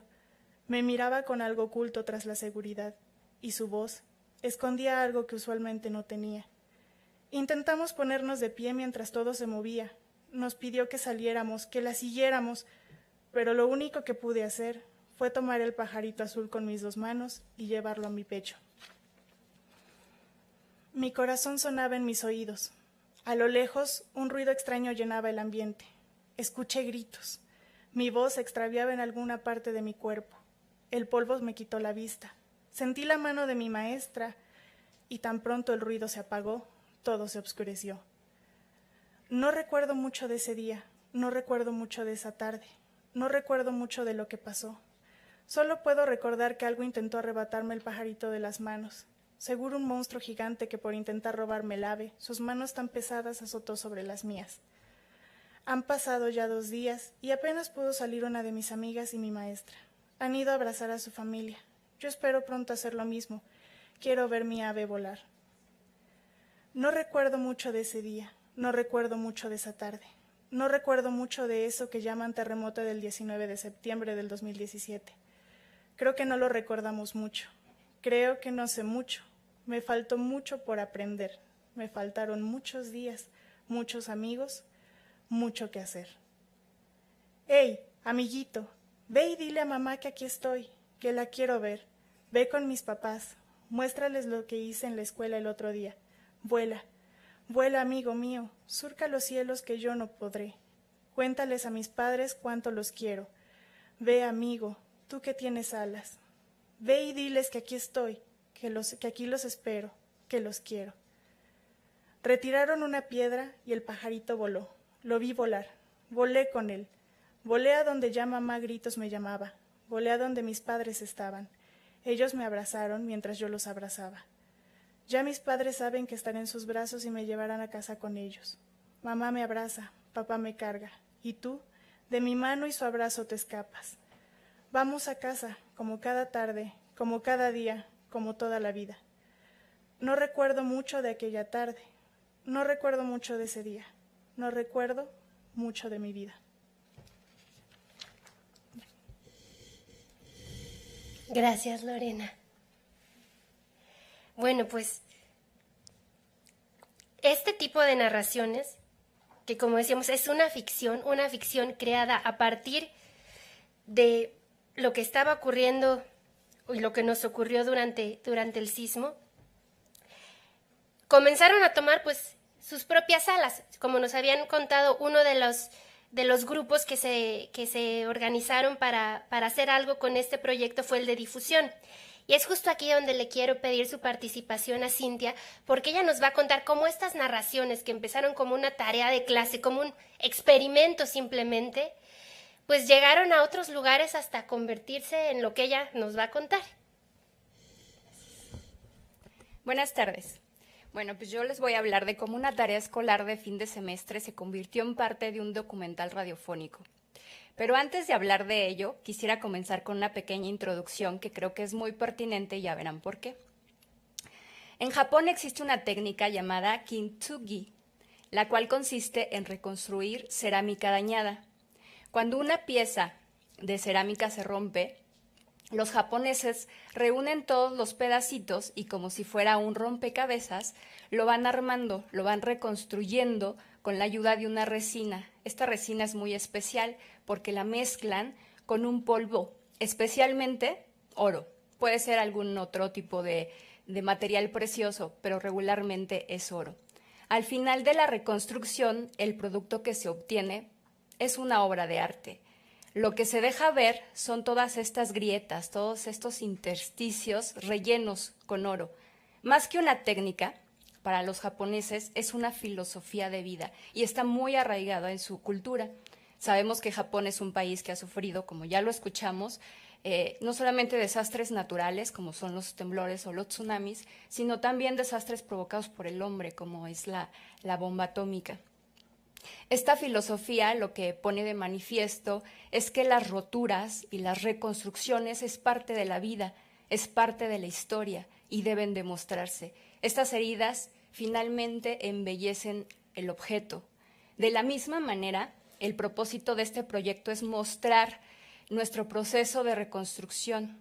Este terremoto destrozó la vida de muchos mexicanos, como ya lo escuchamos con algunos otros compañeros, pero no solamente los destrozó materialmente, psicológicamente también, emocionalmente. Y el taller de escritura fue esa resina con la que fuimos reconstruyendo nuestro mundo después de este terremoto, a través de las palabras, a través de este proceso creativo que es la escritura. Una experiencia como esta de reconstrucción no nos hubiese gustado que se quedara solo en un trabajo escolar de fin de semestre. Así que decidimos darlo a conocer y transmitirlo, compartirlo con más. Teníamos muchas opciones en mente, como ya nos comentaba Nadia, y un día la doctora Wendy me comentó que había una serie radiofónica llamada En tu voz de Radio UAM, en la que la gente que iba y contaba su historia, no necesariamente, como decía la doctora, no necesariamente tenías que ser Borges para ir y pedir que te grabaran o que grabaran tu historia. Y bueno, se me ocurrió que podríamos y presentar el proyecto en Radio UAM y ver qué nos decían. Finalmente me puse en contacto con la subdirectora responsable de la producción radiofónica de UAM Radio. Le envié vía correo electrónico mi narración y le comenté sobre el proyecto. Ella es Sandra Fernández. Le interesó posteriormente concertamos una reunión junto con Aarón Jiménez, jefe del Departamento de Producción, con Carlos Urbano y posteriormente con Iván González, con quien hicimos toda una serie de grabaciones o la grabación de todas estas historias de la antología. Ellos tenían un proyecto, en Radio UAM tenían un proyecto de un documental radiofónico sobre el sismo. Y fuimos coincidiendo en que nos interesaba mostrar más allá de no solamente la parte destructiva de este evento, sino también dar a conocer los productos culturales que surgieron a partir de ello. Es decir, retomando nuestra introducción sobre esta técnica japonesa de reconstrucción, lo que queríamos dar a mostrar, o lo que queremos dar a mostrar, es el objeto embellecido, mostrar las heridas como parte de nuestra historia individual y como parte de la historia de nuestro México querido. Gracias. Pues, justamente para contarnos cómo fue esta incursión del proyecto que era sobre la palabra escrita y se convirtió en la palabra oral, pues tenemos al locutor de Radio UAM, Iván Primitivo, quien se ha convertido en una parte central de hacia dónde se va encaminando esta iniciativa. Él no nos pudo acompañar de manera presencial, pero está su voz, que es como para un locutor la voz es el alma. Entonces, si nos ayudan con el archivo de audio, vamos a escuchar a Iván Primitivo, locutor de Radio UAM.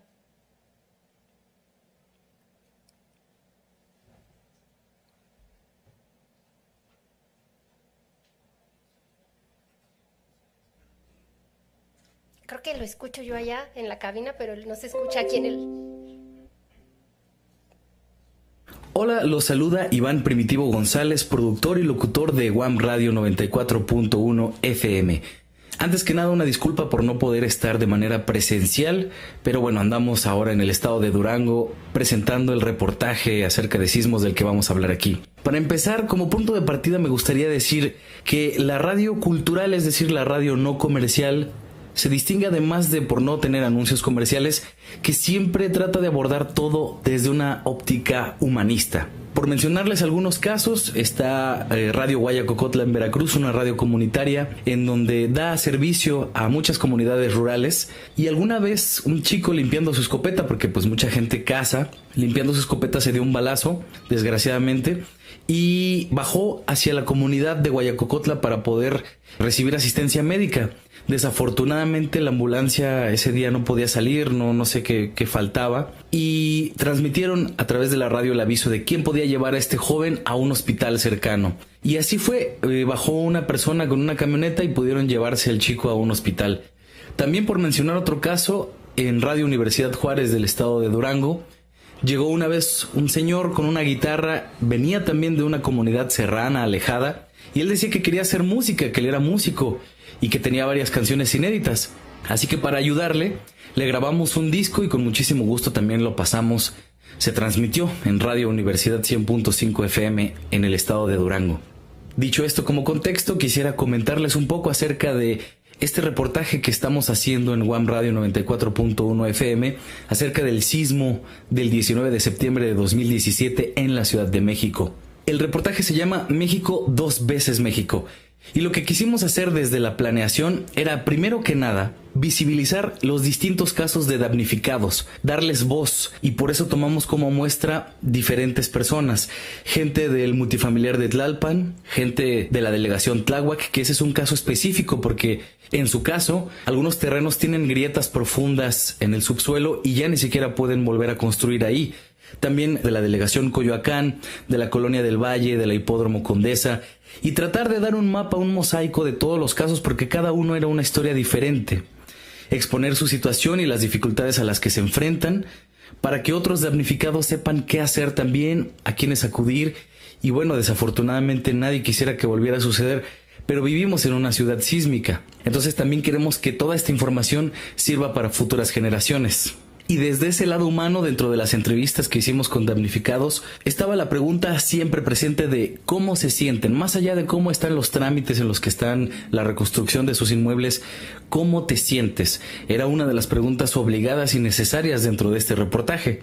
También quisimos incluir información que ayudara a otras personas que a lo mejor fueron afectados, no estaban en calidad de damnificados, sino simplemente afectados, y también a los damnificados mismos. ¿Cómo qué informaciones? Desde el ámbito legal y sobre la construcción, en el caso de arrendamientos, qué pasa si estás rentando y se deteriora el lugar donde estás, sobre el reglamento de construcción y algunas organizaciones a las cuales acercarse para pedir ayuda, como por ejemplo Change.org, el Instituto Nacional de Psiquiatría, para ver cómo afecta todo esto a una persona, aunque no haya sufrido los estragos tan de cerca, también al Instituto Nacional de Pediatría para saber cómo tocar estos temas con los niños y en la familia, el DIF de la Ciudad de México, psicólogos, brigadistas, líneas de ayuda, infinidad de información que podíamos ponerle en la mano a los damnificados, afectados y a todas las personas de la Ciudad de México si sienten todavía estragos de shock postraumático en relación al sismo. También de cómo conformar comités ciudadanos de emergencia para actuar de manera pronta y cuando lleguen las autoridades ya sea mucho más fácil las labores de rescate o de la misma emergencia también de evacuación. Por otra parte, quisimos incluir otras cuestiones artísticas y culturales, como música, canciones que hablan acerca del temblor, del honor que se sintió ahora con los mexicanos al salir adelante y echarnos la mano. También 21 versiones distintas del Cielito Lindo. Y por otra parte, incluir unos cuentos que se realizaron por parte de alumnos de la maestra, la doctora Wendy Phillips, en la licenciatura de literatura. Y estos cuentos fue para compartir de una manera artística y desde otras ópticas el fenómeno del sismo y cómo impacta a la ciudadanía. Todo esto alejado del alarmismo y del amarillismo, como casos como el de Frida Sofía, que una televisora por ahí decidió inventar, y mostrar el fenómeno desde varias perspectivas. Y desde todas estas ópticas, desde todos estos puntos de vista, quisimos darle un tratamiento humano a este fenómeno que nos ha rebasado por mucho, pero que finalmente podemos utilizar toda esta información a nuestro favor para tratar de reducir los riesgos la próxima vez que se necesite. Y como salió una frase dentro de la entrevista que le hicimos a la doctora Wendy Phillips, que quisiéramos compartir con ustedes: a los que nos quedamos aquí y no bajo los escombros, nos toca contar la historia. Por ello, les presentamos el día de hoy un fragmento de este reportaje que se llama México 2 veces México, que será transmitido de lunes a viernes del mes de septiembre a las 9 de la noche en WAM Radio 94.1 FM. Muchas gracias a todos los participantes y gracias por la invitación a la profesora Wendy Phillips, a sus alumnos, por poder resaltar este lado humano y que también a través de lo artístico y de lo cultural se puede reconstruir la sociedad, el individuo, la familia. Muchísimas gracias a todos ustedes. Soy Iván Primitivo González, productor y locutor de WAM Radio. Pues muchas gracias a Iván, que está de alguna manera aquí presente con nosotros. Seguramente está siguiéndonos desde Durango, donde él se encuentra ahora. Y bueno, fue justamente cuando este proyecto, que era pues una antología escrita, que después se puso en voz viva para esta serie radiofónica que les invitamos a escuchar durante el mes de septiembre, cuando Iván estaba haciendo la producción, dijo: oigan, pero es que cuando presentemos esto, las personas que lo escuchen, es probable que algunas quieran enviar su historia. La van a recibir ustedes, van a hacer algo con ella, y eso abrió como una faceta completamente distinta del proyecto que no teníamos considerada. Para nosotros hasta aquí estaba cerrado. Sin embargo, eso nos abrió una nueva puerta, y consideramos que era muy importante, si es que llegan nuevas historias, y de hecho Miguel Ángel ahora mismo va a encargarse de hacer una invitación a que participen en esta nueva etapa. ¿Qué vamos a hacer con esas nuevas historias? ¿En qué se va a convertir esto? Entonces, eso nos dio una nueva pauta de cuál es también otra labor social que podemos hacer como profesionales de la literatura, y están todas esas historias sin contar, que a veces no se cuentan porque pensamos que no tenemos las habilidades, o que no sabemos cómo empezarlas, o hacia dónde las llevamos, o para qué las contamos. Entonces, justo en este momento me gustaría ceder la palabra para que Miguel Ángel nos dé salida a todo este tipo de preguntas. Muchas gracias, doctora. Pues muy buenas tardes, y también un agradecimiento anticipado al público asistente en esta mesa, en esta mesa en la que pues hemos estado presentando un proyecto que por demás nos ha deparado sorpresas y posibilidades que, bueno, nunca hubiéramos tenido pues la posibilidad o la idea de ver estos alcances. Me parece que hay cosas interesantes que se han desprendido de un proyecto, cosas inesperadas, de un proyecto que, como ya bien habían apuntado mis compañeros, Cintia, la doctora Phillips, incluso también Enrique, de un proyecto que había iniciado pues como un mero trámite escolar, por así decirlo, la obtención de una calificación, hasta pues ver la posibilidad y la capacidad que va desarrollando por sí mismo el proyecto de narrar, el proyecto de dar una expresión a algo que va más allá de rescatar pues una experiencia que escapa de toda cotidianeidad, como fue el sismo, escapa de toda regularidad y pasa a formar parte de nuestra historia. Ya al menos nosotros jóvenes pues teníamos la experiencia de nuestros padres, de aquel sismo de 1985 que también había sacudido pues las conciencias, que también había dado una nueva perspectiva de vida en aquella generación. Pues ahora nuestra generación nos ha tocado enfrentar ya casi un año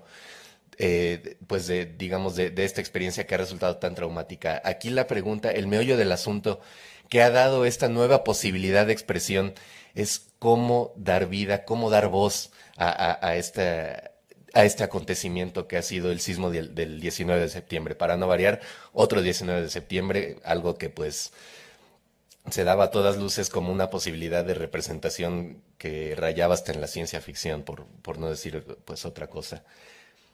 En el proyecto se han desarrollado varios motores, varios recursos de expresión, de difusión de lo que ha sido la antología Memoria 1909-17.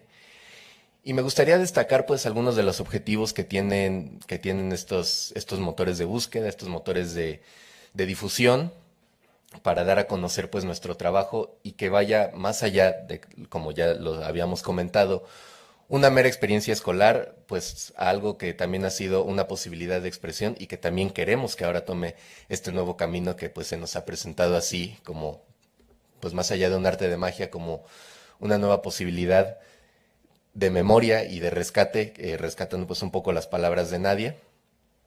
Esta antología, que también ya está presente y está disponible en el blog memoria19.blogspot.com, un espacio en el que también queremos dar a conocer, más allá de nuestras narraciones, queremos presentar un espacio en el que el público en general tenga la posibilidad de ir y dar a conocer su historia, porque muchas veces, rescatando las palabras de la doctora Phillips, nuestras experiencias narrativas son cotidianas, son el pan de cada día, el llegar a nuestra casa y platicar con nuestros familiares qué aconteció durante el día.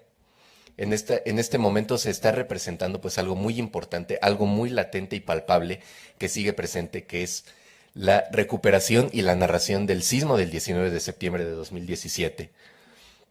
En este ámbito, nosotros ya damos a conocer estas narraciones como ya bien pues han tenido la oportunidad de escuchar a Lorena, una de las tantas posibilidades, una pues posibilidad también muy asequible y en un desarrollo que me ha parecido fantástico, como ha sido el de la narración de nuestra compañera Lorena. Una más de las posibilidades para dar a conocer, para dar a expresar este trauma, esta grieta que sigue todavía, digamos, dando de qué hablar, porque ha sido, pues, como ya bien había comentado, un fenómeno que escapa a toda cotidianidad y que necesita una recuperación constante, en palabras de Nadia, un rescate de la memoria que necesita irse construyendo día a día, y ahora más que ya nos acercamos a un año de este suceso. Así que bueno, pues ahí tenemos esa posibilidad con los objetivos de recibir esas historias, de recibir ese interés que muchas veces la gente tiene de contar, pero que no encuentra esa capacidad. Y por ende, pues damos también a conocer nuestras historias para que cuenten con estos modelos narrativos que ya se han estado discutiendo, que ya se han estado hablando entre nosotros.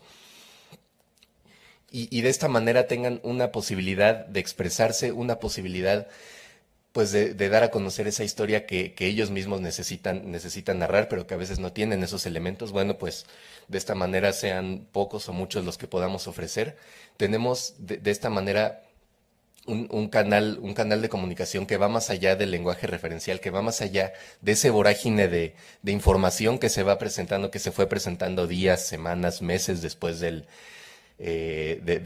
sismo, y que bueno, que de alguna manera abarca toda una posibilidad de valores universales, una gama de expresiones que pues también nos dan una salida, que como ya bien se había mencionado entre mis compañeras y mis compañeros, una respuesta terapéutica de dar esta capacidad de este taller de narrativa como un servicio a la comunidad a mediano y largo plazo, que se reinventa, que está pues ahí palpable, y de esta manera también pues nos ha ofrecido otra serie de recursos, como ya bien se ha expuesto la serie radiofónica de UAM Radio, que pues tan amablemente nos han cedido un espacio que nos ha dado a conocer en una dimensión que ninguno de nosotros, pues yo creo que habría tenido la idea o la capacidad de dar a conocer. Y finalmente, pues también dar a conocer que afuera de la sala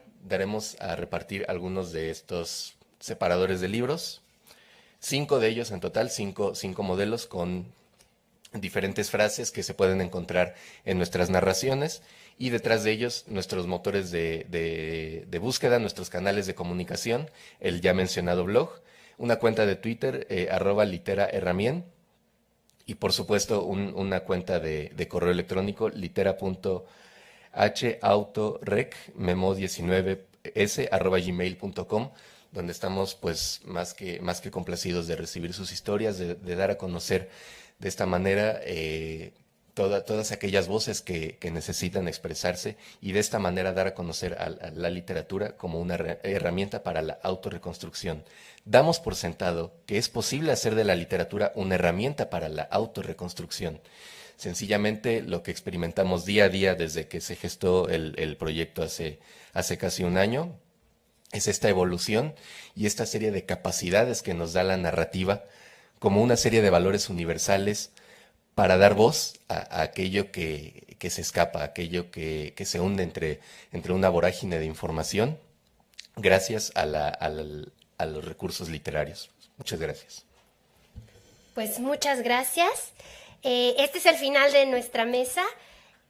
Quizá tenemos 5 minutos para preguntas, ¿sí? Pues si alguien tiene algún comentario, alguna pregunta, estaremos más que... Sí, adelante, por favor.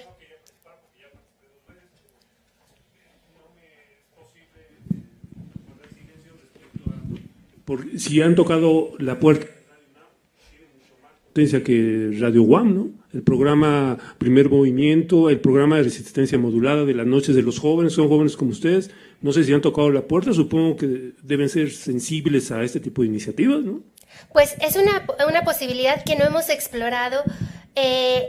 La posibilidad de trabajo con UAM Radio, de hecho, surgió de manera espontánea porque nuestros intereses, tanto de ellos al hacer este reportaje México, 2 veces México, como el nuestro de dar a conocer el trabajo, pues se juntaron y fue por eso que se hizo esa sinergia.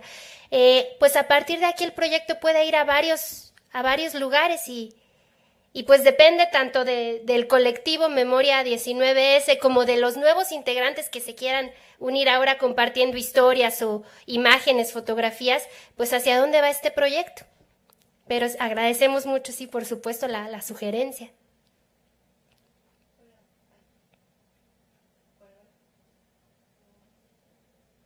Bueno, yo quería agregar que esta antología también funciona, yo creo que de una especie de cápsula del tiempo, porque a la manera en la que vas leyendo, como decía Lorena, va de lo personal a la ficción, y es este paso justo en el que vas entrañando, vas recordando, y me gusta mucho la idea de la cápsula del tiempo, porque puede que en 50 años no haya otro terremoto, ¿y quién se va a acordar? Y entonces, cuando vuelva a haber otro terremoto, van a recordar el 19 de septiembre del 17 y el anterior, y van a decir, claro, aquí había otras cosas, había más allá de solo destrucción, había algo que contar, y había no solo un cuento o una historia que inventar, sino una experiencia buena o mala para poder expresarse. Pues gracias. Alejandro, por favor. 1 y luego 2. Alejandro, sí. Bueno, muchas felicidades, qué interesante su proyecto. Y haciendo un poco el comparativo entre lo que es respuesta rápida y que es como varias semanas o meses o pues de más largo plazo, pues quizás se podría hacer una especie de fusión, ¿no? Para tratar de, previo a un terremoto, tener ya integrado un equipo de respuesta rápida de quienes puedan ayudar a la gente a hacer contacto con su presente. Y se me ocurrió la pregunta de si ustedes no pensarían como organizarse en una especie de asociación civil o pues una iniciativa que recibiera financiamiento, ya sea privado o público, para no solo en cuestiones de desastres, sino también en lugares de mucha marginación. Yo creo que, como dicen, nada como enseñar a pescar, pero nada como enseñar a pescar tus propias emociones y tu propia identidad. O sea, hay programas de formación de lectores o formación de lectoescritura, pero no sé si ustedes han pensado como en transmutar su proyecto en algo más ambicioso de ese tipo que pudiera formar escritores o cultivar el hábito de, a través de la escritura y de la lectura, pues fortalecer a las comunidades, fortalecer el tejido social, no nada más en cuestión de desastres. Me parecería muy bueno. Pues muchas gracias, Alejandro. Yo creo que en tu participación dijiste como 20 cosas que nos interesan ya. Justamente la idea del proyecto, que es la literatura, una herramienta para la autorreconstrucción, pues apunta a que puede servir para este momento específico en que se necesita autorreconstruirse, porque como decíamos, suena la alarma sísmica y todo se nos vuelve a venir encima de manera individual, pero también para otros tipos muy distintos de autorreconstrucción, para comunidades marginadas.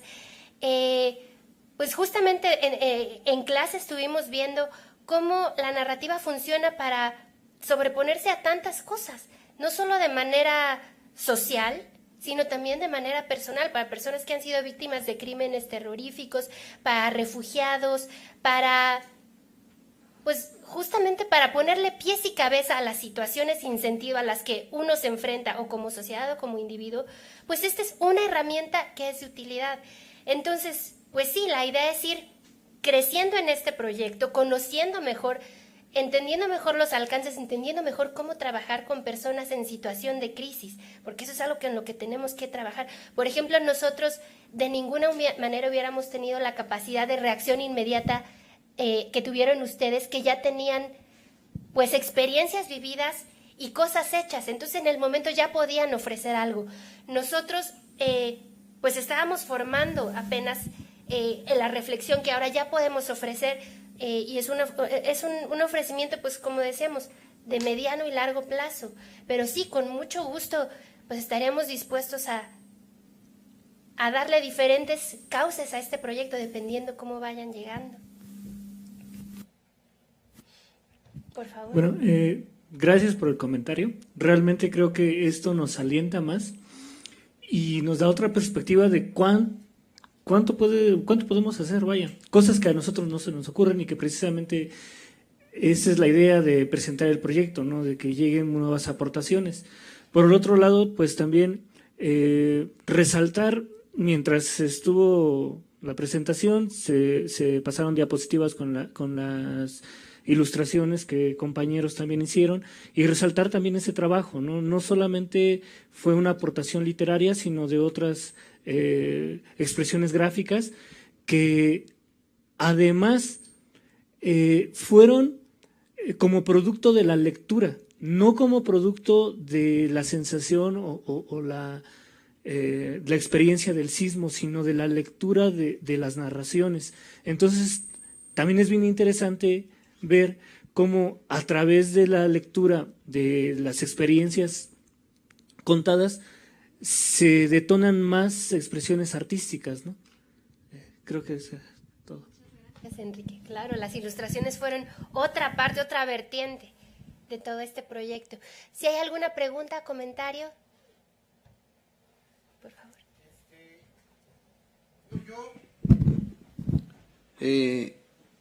Gracias. En el 85 nosotros fuimos jóvenes y fuimos jóvenes rescatistas. A comparación de lo que sucedió este año en el 17, en un comparativo te das cuenta que es la misma respuesta, son los mismos sentimientos y es la misma situación. Creo que contar historias es lo mejor porque te da la opción de decirle a la gente el impacto que recibiste, ya sea en el 85, ya sea en el 2017. Estaba contando su historia y estaba viendo las imágenes, perdón, pero las imágenes me impactaron más, porque a final de cuentas era lo que yo en un momento lo viví. Entonces, en este año, en el 17, no participé como lo hice en el 85. Entonces, se me hace una excelente idea lo que están haciendo.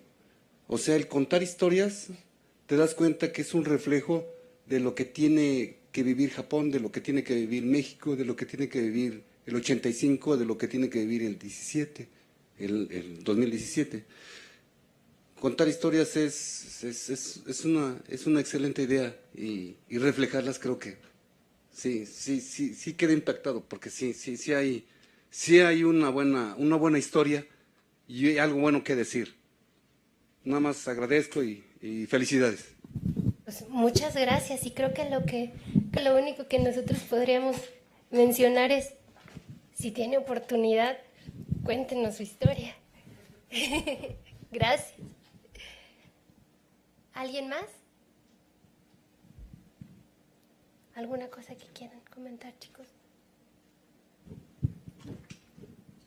Pues agradecemos muchísimo el espacio y la oportunidad de conversar con ustedes. Gracias.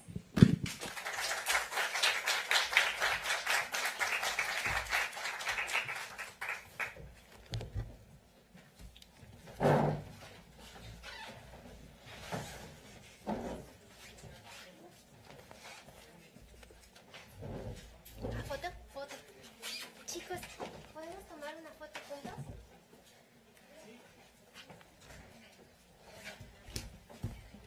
Muchas gracias.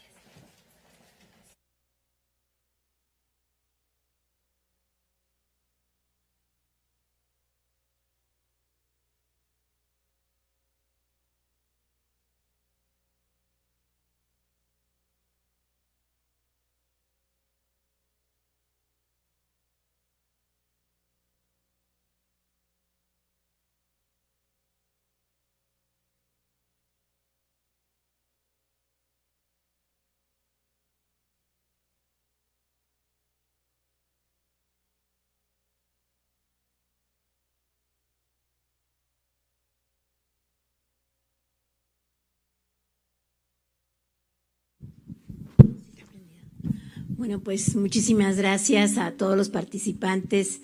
Gracias, Wendy, por tu excelente trabajo. Gracias, Alejandro, y gracias a todos los participantes. Y bueno, pues los esperamos mañana en un evento que ha organizado el PUEA en la Facultad de Filosofía y Letras, que es en relación al 68, es Ecos del 68 en Vietnam, Senegal y México. Muchísimas gracias. Va a ser a las 4 de la tarde en la Facultad de Filosofía y Letras. Gracias. En el aula magna.